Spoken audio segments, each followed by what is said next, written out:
Welcome back to Season 14 of the Neuroscience Meets Social and Emotional Learning podcast, where we connect the science-based evidence behind social and emotional learning and emotional intelligence training for improved well-being, achievement, productivity, and results, using what I saw as the missing link, since we weren't taught this when we were growing up in school: the application of practical neuroscience. I'm Andrea Samadi, and 7 years ago launched this podcast with a question that I've never truly asked myself before, and that is, if productivity and results matter to us, and they do now more than ever, how exactly are we using our brain to make them happen? And most of us were never taught how to apply neuroscience to improve productivity, our results, or our well-being. About a decade ago, I became fascinated by the mind-brain results connection and how science can be applied to our everyday lives. And that's why I've made it my mission to bring you the world's top experts, so together we can explore the intersection of science and social and emotional learning. We'll break down complex ideas and turn them into practical strategies we can use for predictable, science-backed results. And as we kick off Season 14, I've been revisiting past episodes and reflecting on the incredible insights that our guests shared since we first launched in 2019. So as we dive into this review of our past conversations, know that this review isn't just for you. It's for me as well. I've learned that slowing down helps us to uncover even more wisdom, and I'm excited for us to walk this path together. For today's episode, number 371, we continue our journey into the mind with the next interview review. Just a reminder, this review series began back with episode 366, where in part 3, we discovered an important lesson. If we don't like our results or what we see on the outside, we need to shift our mindset and look within. True change always begins on the inside. On episode 369, we learned how to rewire our brain with Dr. Dawson Church and his Bliss Brain meditations. And then last week, episode 370, with John Medina's Brain Rules, we reviewed how important this understanding of neuroscience is, especially connected to education, teaching, and learning. Which brings us to today's review, episode 371, where we revisit a very early episode with clinical professor of psychiatry from UCLA School of Medicine, Dr. Daniel J. Siegel. He's from episode 28 that was recorded back in November of 2019. And as we take this journey deeper into the mind, Dr. Dan Siegel offers the perfect place to begin. He's got this incredible ability to bridge cutting-edge neuroscience and practical wisdom. Dr. Daniel Siegel is well known for his books, trainings, and courses that bridge cutting-edge neuroscience with mindfulness and therapy. A reminder of his background, he's a clinical professor of psychiatry at the UCLA School of Medicine, and he's the executive director of the Mindsight Institute, where you can find his courses, his workshops, books, and tools to help anyone understand and apply what can sometimes be complicated scientific concepts and make them easy to understand and applicable to our daily lives. At the end of the interview, I let Dr. Siegel know that I'd been practicing his Wheel of Awareness meditation and ended up reviewing what I learned on episode 60, where we explored the science behind a meditation practice. You can watch the whole interview by clicking on the link in the resource section in the show notes and learn all about Dr. Siegel's work that encompasses schools with resiliency, brain science, and helping our next generation to understand how to apply these important strategies, whether it's in our classrooms or workplaces of the future. Today we'll continue to explore within. We'll sharpen our mindset, and learn about what Dr. Siegel calls Mindsight. So in clip 1, you can click on the link and watch clip 1 video in the show notes. Dr. Siegel unpacks the concept of Mindsight, and he helps to clarify the difference between the mind and the brain when I asked him to explain this distinction. And I knew this wasn't an easy question, as I'd already listened to him answer it many times over the years, and I still wasn't sure I fully grasped it. In fact, I even tried to tackle it myself back on episode 23, Understanding Your Brain and Your Mind for Increased Results. But revisiting this topic now, I can see this concept requires a much deeper reflection. So I asked Dr. Siegel if we could look at his definition of the mind, one he's been studying for years, and many in his scientific and educational circles agree on. He describes the mind as an embodied and relational process, since it's in the body and it's in our relationships with one another, that regulates the flow of energy and information. And I wanted to hear him expand on this again, especially around why relationships are so critical for our health and well-being and creating what he calls an integrated brain, which he equates with a healthy brain.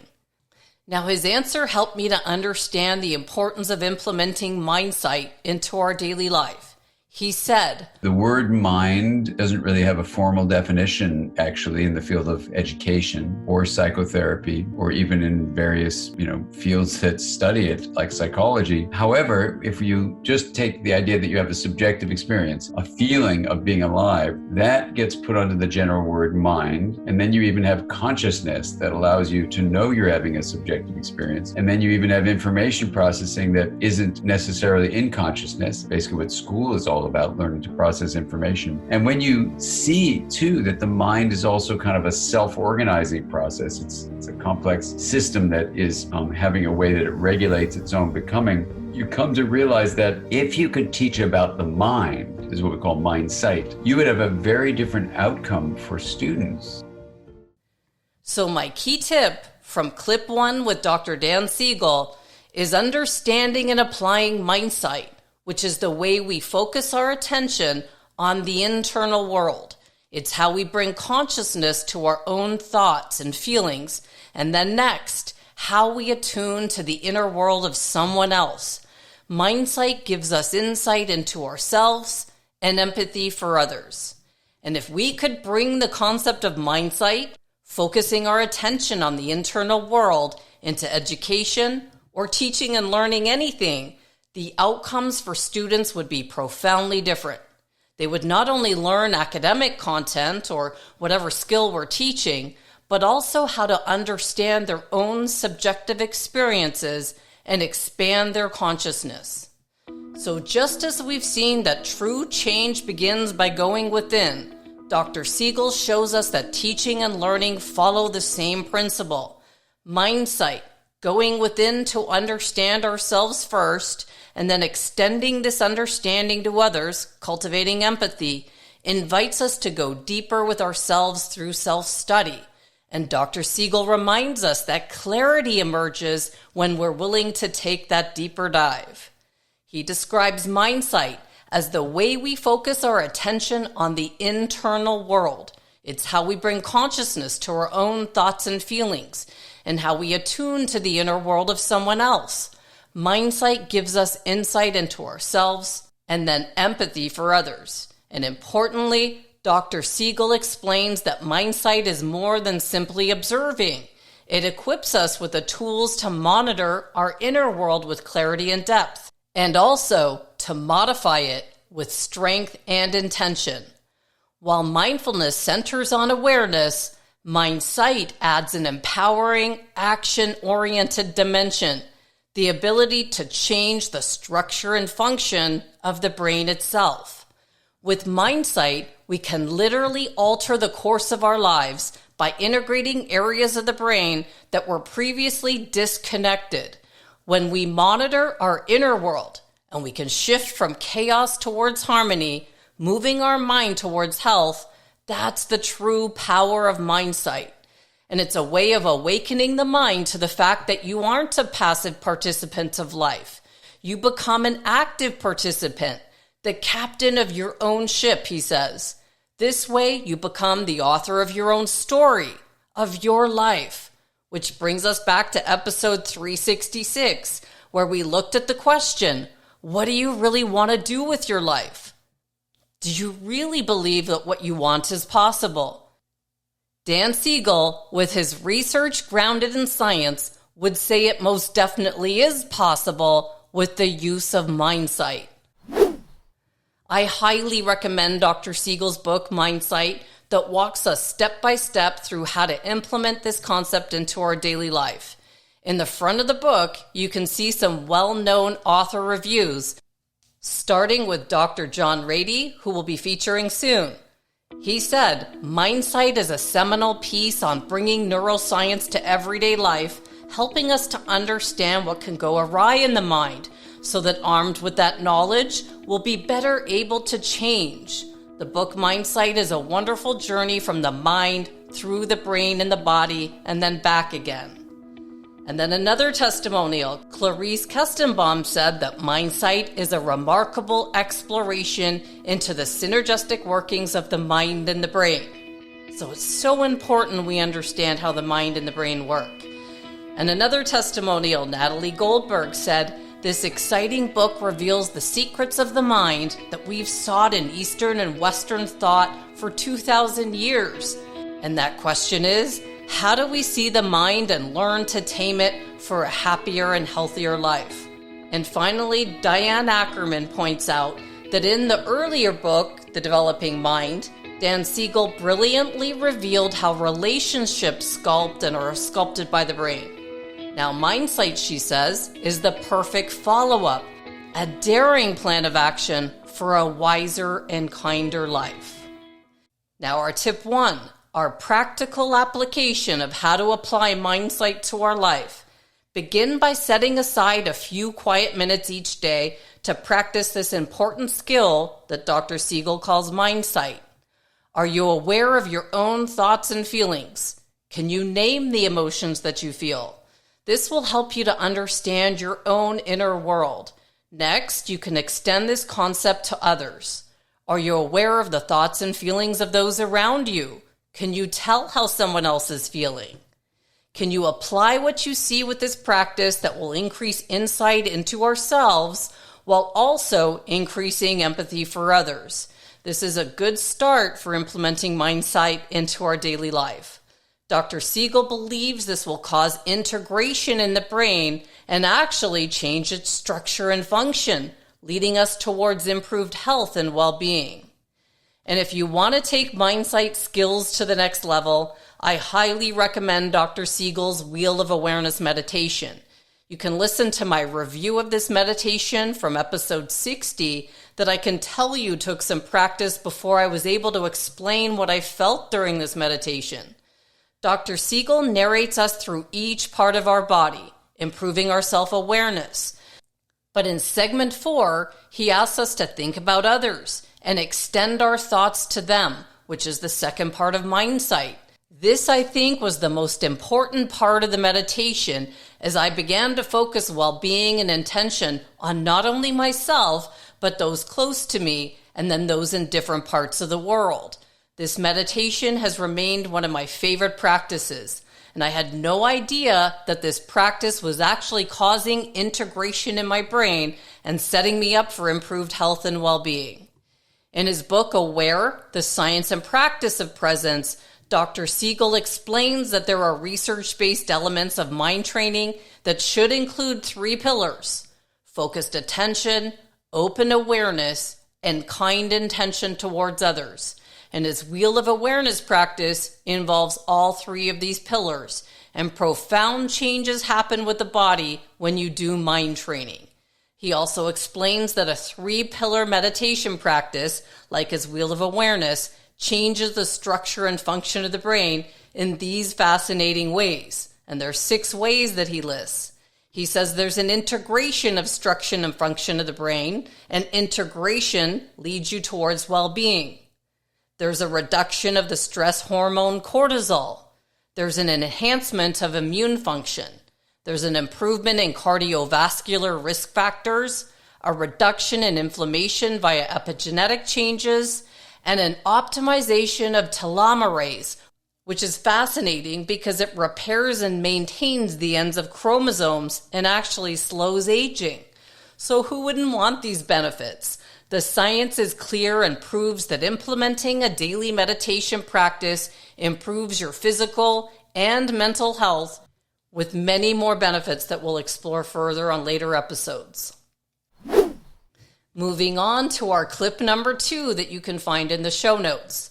In clip 2, I asked Dr. Siegel about emotional intelligence. How to have emotional intelligence. Now, interesting about the word emotion is when you look at the science of that, there isn't actually accepted definition on what emotion is. So in this textbook I wrote called The Developing Mind, which I'm now revising into its 3rd edition with the help of 18 interns, in that book defined emotion as a shift in what we call integration. It's complex, but it ties all the sciences together about emotion. And one of the things that's integrated together is the feeling of emotion and the construction of meaning. And so if you want school to be meaningful, then it needs to focus on emotion, because emotion and meaning are woven from the same cloth, both mentally and relationally, as well as in the brain.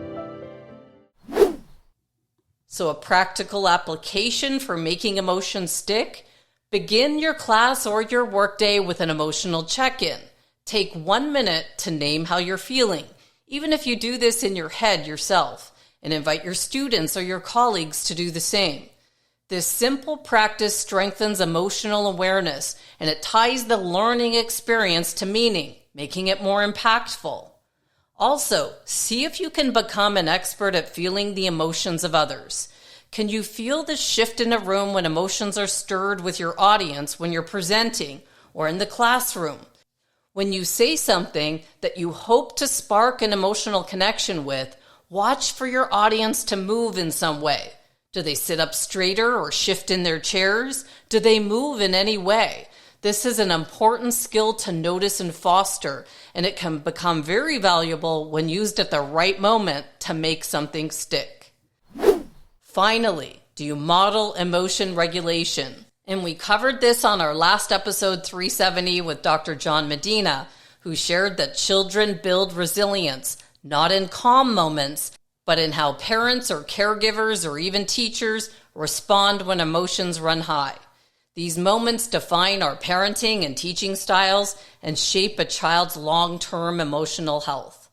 So once we understand how our emotional brain works, how to calm our brain in seconds with this understanding, we can learn to better manage our own emotions and stay self-regulated and help co-regulate others. So as we wrap up episode 371, we reviewed 2 clips from our interview with Dr. Dan Siegel. We learned in clip number 1 that understanding and applying Mindsight, which is the way we focus our attention on our internal world. It's how we bring consciousness to our own thoughts and feelings, and how we attune to the inner world of someone else. Mindsight gives us insight into ourselves and empathy for others. And once we understand our own internal world, Mindsight encourages us to turn our attention to the inner world of others. And this is how we cultivate true empathy. And when we monitor our inner world, we can shift it from chaos towards harmony, moving our mind toward health. And that's the true power of Mindsight. Mindsight also causes integration in the brain and actually changes its structure and function, leading us towards improved health and well-being. And it's a way of awakening the mind to the fact that you aren't a passive participant of life, but you can become the active participant, the captain of your own ship. That way, you become the author of your own story, of your life. And how do we apply this tip number 1? A way to begin this practice is to set aside a few quiet moments each day to practice Mindsight. And ask yourself, are you aware of your own thoughts and feelings? Can you name the emotions that you feel? And next, extend this concept to others. Are you aware of the thoughts and feelings of those around you? With practice, you strengthen your ability to feel your own emotions and then feel empathy for others. And this practice can be further strengthened by implementing Dr. Siegel's Wheel of Awareness. The goal: once you understand your own inner world, it's much easier to understand someone else's. And this is when you can show true empathy for one another. Once you've mastered this, you can go beyond mindfulness, because Mindsight is not only about being in the present moment, but being able to modify what's happening in your present moment with this understanding. And understanding and applying Dr. Siegel's Mindsight brings us back to episode 366, where we started this review. If we don't like what's happening in our external world, whether it's our job, our relationships, our results, or any area of our life, we must first look inward. Our circumstances mirror the beliefs and thoughts we hold within. As James Allen reminds us in the book As a Man Thinketh, our outer world is always a reflection of our inner state. And then we looked at clip 2, and what we learned was that emotions and meaning are inseparable. They're woven from the same cloth. To make learning memorable and impactful, teaching must engage the emotions of those we're teaching alongside with the content, which means students must have an understanding of what their emotions are. And a tip for this is to encourage our students to name what they feel, labeling emotions like I'm frustrated, or I feel good here and not so good here, helping them to manage and understand those feelings, making learning more focused and meaningful. We'll review this interview at a later date, but Yale Center for Emotional Intelligence founder Mark Brackett and his book Permission to Feel can help us to further explore this area on understanding the emotions we feel. And if we all understand how our emotional brain works and how to calm it, with time and practice, this becomes a habit. And the goal, once we understand our emotions and how to improve our self-regulation, we can avoid upsets that happen when our emotions run hot.